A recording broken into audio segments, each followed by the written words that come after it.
Hello hi, అందరూ ఎలా ఉన్నారు? సో ఈరోజు మన రెసిపీ ఏం చేస్తున్నానంటే రెస్టారెంట్ స్టైల్లో పన్నీర్ పలావ్ ఎలా తయారు చేయాలో మనం చూద్దాం. Let's make paneer pulao. ముందుగా ఒక బౌల్ తీసుకుని దాంట్లో ఒక కప్పు రైస్ వేసుకుని నానబెట్టుకుని మనం ఈ రైస్ని పక్కన పెట్టుకోవాలి. ఇప్పుడు ఒక గిన్నె తీసుకుని దాంట్లో మనకి సరిపడ్డ ఆయిల్ వేసుకుని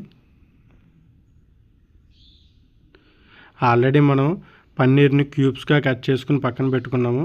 సో ఈ పన్నీర్ని వేసుకుని లైట్ బ్రౌన్ కలర్లో వచ్చే వరకు మనం ఫ్రై చేసుకోవాలి.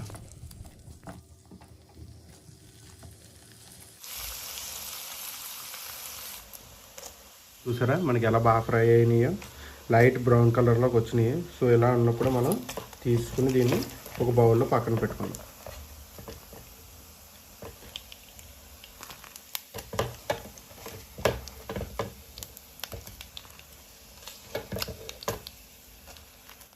సో పన్నీర్ ముక్కలన్నీ మనం తీసి పక్కన పెట్టుకుందాం. ఈ లోపు చిన్న జాపత్రి, ఒక చిన్న అనాస పువ్వు, 4-5 లవంగాలు, చిన్న దాల్చిన చెక్క, 2 మరాఠీ మొగ్గులు, సాజీరా వేసుకుని దీన్ని బాగా ఫ్రై చేసుకుందాం.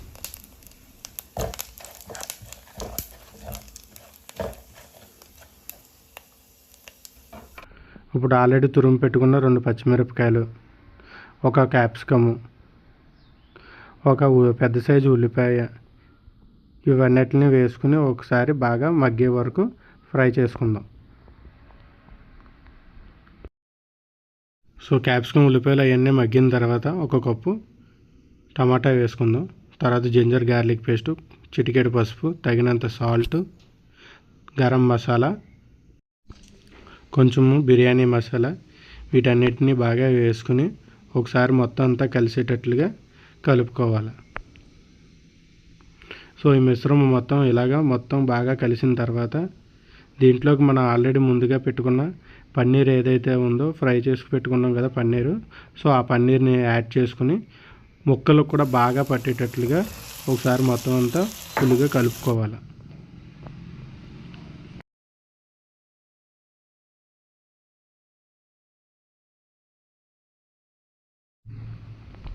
ఇప్పుడు ముక్కలకి అది చూసారా, మసాలా అది మొత్తం అంతా బాగా పట్టింది.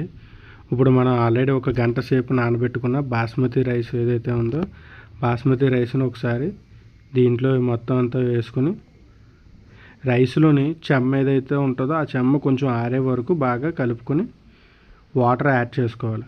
ఒక కప్పు రైస్ మనం తీసుకున్నాం కాబట్టి దీనికి ఒక కప్పున్నర వాటర్ వేసుకుంటే సరిపోతుంది.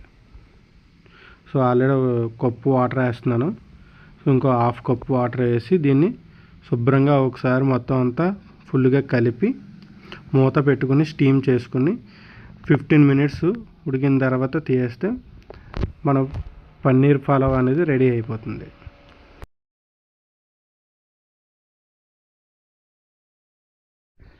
సో పన్నీర్ పలావ్ రెడీ అయిపోయింది. చూడండి ఎంత బాగా వచ్చిందో చూసారా. రైస్ కూడా చూసారా ఎంత పొడిగా ఉందో. సో కప్పున్నర వాటర్ రైస్ వేసుకుని స్లో ఫ్లేమ్ మీద ఇలా చేసుకుంటే రైస్ అనేది విడివిడిగా మనకు వస్తుంది.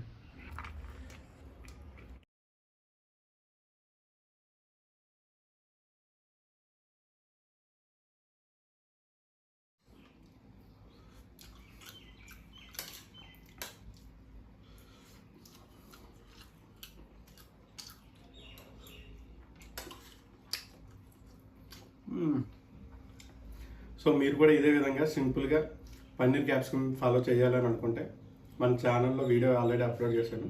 సో వెళ్ళి చెక్ చేయండి. సో కొత్తగా ఎవరైనా విజిట్ చేస్తే మాత్రం మన ఛానల్ని లైక్ చేయండి, షేర్ చేయండి, సబ్స్క్రైబ్ చేయండి. Thanks for watching.